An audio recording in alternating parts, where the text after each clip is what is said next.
Hi folks, my name is Greg McLawsen. I'm the Affidavit of Support lawyer.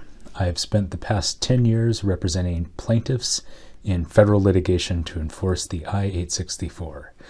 Today, let's talk about I-864 horror stories. Obviously, I'm not going to talk about confidential information about clients of mine, but I've reviewed every I-864 case to my knowledge ever litigated in the United States. And from that, I can draw out some fact patterns that probably qualify as horror stories if you are considering signing an affidavit of support and you're wondering what the worst case scenario looks like. First off, let me say that in most cases, and by most I mean probably 99.99% of cases, where the affidavit of support is signed, it's executed, the person goes through the immigration process, and that is the last that anybody ever hears of the affidavit of support. In the vast majority of cases, this is not enforced against the sponsor, and it never sees the light of day. So when we're talking about I-864 litigation to begin with, these are statistically very uncommon cases and don't represent how most immigration processes resolve. But if you're thinking about signing the affidavit of support, you're worried about what some of these worst case scenarios look like, let's go through 3 of them. Scenario number 1.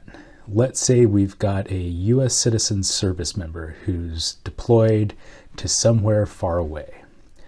That guy goes on leave to, let's say, an Eastern European country, and in the course of a weekend falls in love, and it seems like the real deal.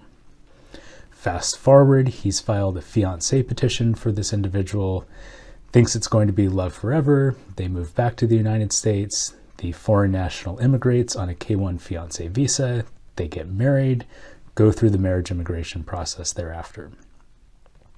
And things don't work out. Remember that in the United States, roughly 50% of marriages result in divorce. When you have a scenario like the K-1 I just mentioned, it's even a higher percentage. So months go by, the relationship doesn't work out, they split up, she wants to stay here in the United States. What is he going to think?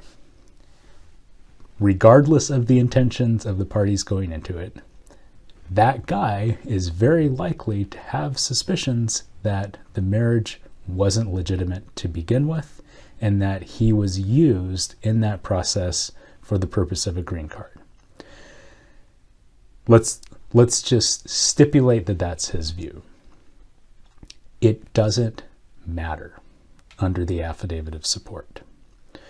Case law is clear. Most recently, the Belovich decision out of the 11th Circuit Court of Appeals. There are also a host of decisions within the 9th Circuit which hold that the defense of fraud is not available to affidavit of support sponsors. So let's just imagine that, in fact, that foreign national did have bad intentions and had played him out. This was all for a green card. It doesn't matter for the affidavit of support. Why? Because the affidavit of support statute and the federal regulations around it define 5 terminating events that end a sponsor's liability under the contract. Those are the 5 and only 5 events that end a sponsor's liability. Federal courts have said that we are not going to get into arguments about the subjective intent of the parties getting into the relationship. The purpose of the affidavit of support is to provide a financial safety net when a sponsor has elected to bring somebody into this country. They chose to do it, they are on the hook. So in that scenario we just went over, even if it were the case that that foreign national had bad intentions going into it, that is not a defense to liability under the affidavit. You could have a letter from that person, certified, notarized, saying that she had planned all along to rip the guy off, and it would not be a defense to liability. Now, in reality, that defense of fraud typically gets raised in scenarios where there wasn't actually fraud. But even if we're stipulating that it did occur, that is not a defense to liability. So in scenario number one, horror story number one, even if you had a situation where somebody was in fact defrauded into sponsoring somebody's immigration process, as I just described, that would not be a defense under the Affidavit of Support. Horror story number two.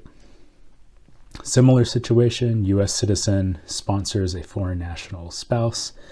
This time, let's say that person immigrating to the United States has very limited English language ability. They have very limited education history, and they have limited work history. Same marriage-based scenario, but the marriage doesn't work out, the couple splits up. The foreign national wants financial support from the sponsor, and the sponsor says, okay, I know I signed the Affidavit of Support contract, but I know for a fact that this person, if they wanted to, could get a job. Maybe it's a minimum wage job, but they could get it if they want it. It doesn't matter.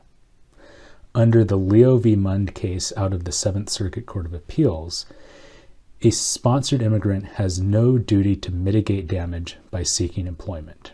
What does that mean?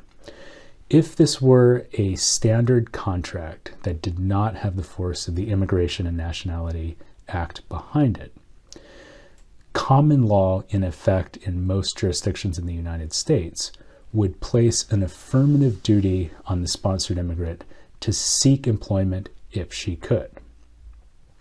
The Leo v. Mund case, which is written by Judge Posner, one of the most famous jurists alive in the United States today, says that when we look at the Immigration and Nationality Act, we can see that Congress didn't intend to impose that sort of a duty on a sponsored immigrant. Instead, this is a strict liability scheme, which is to say that the sponsor, again, is on the hook for providing requisite support to the immigrant when she needs it. And so, even if we could prove to a jury that the sponsored immigrant had had the ability to get, in this case, some minimum wage job, she doesn't have to do it. If she wants to, she can go back to school.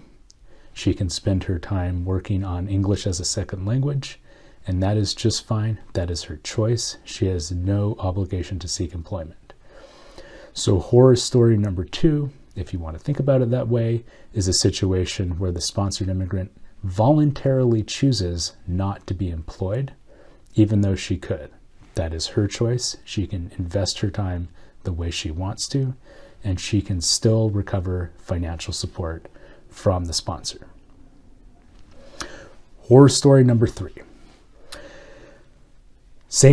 We'll stick with the marriage-based scenario. Same situation, marriage fails, sponsored immigrant wants financial support from the sponsor, and she remarries. What then? Does remarriage to a new spouse cut off the entitlement to support from the sponsor? No, it doesn't. Under the earlier case out of the Ninth Circuit Court of Appeals, when we look at who is a sponsored immigrant and what their household consists of, because the sponsorship duty is tied to household size. So when we ask who is in that household for purposes of sponsorship, it is those individuals who were named on the Affidavit of Support contract. So in the scenario where the person remarries, that new marital partner was not named on the Affidavit of Support and is not part of the sponsored immigrant's household for purposes of the Affidavit of Support. For purposes of the affidavit, that person is still a one-person household. That means that as a one-person household, if the sponsored immigrant is unemployed and in need of financial support in her own right, she can still, even though she is remarried, seek support from the original sponsor. So scenario number three, horror story number three, is sponsored immigrant, remarried, but still entitled to financial support from the sponsor. That's not going to be a happy sponsor. So those are three. Number one, being defrauded into marriage, not a defense to liability under the Affidavit of Support. 2, voluntary unemployment on the part of the sponsored immigrant, also not a defense to liability, does not reduce damages under the affidavit. And number 3, remarriage by the sponsored immigrant also does not cut off entitlement to support, and that person is still a one-person household for purposes of the Affidavit of Support. Now again, in the vast majority of cases, everybody goes on their happy way and the sponsor is never sued or asked for support. But if you want to think about some of the worst case scenarios, these would be 3 that would be on my list. Take care, everybody. Hope that's helpful, and have a good weekend.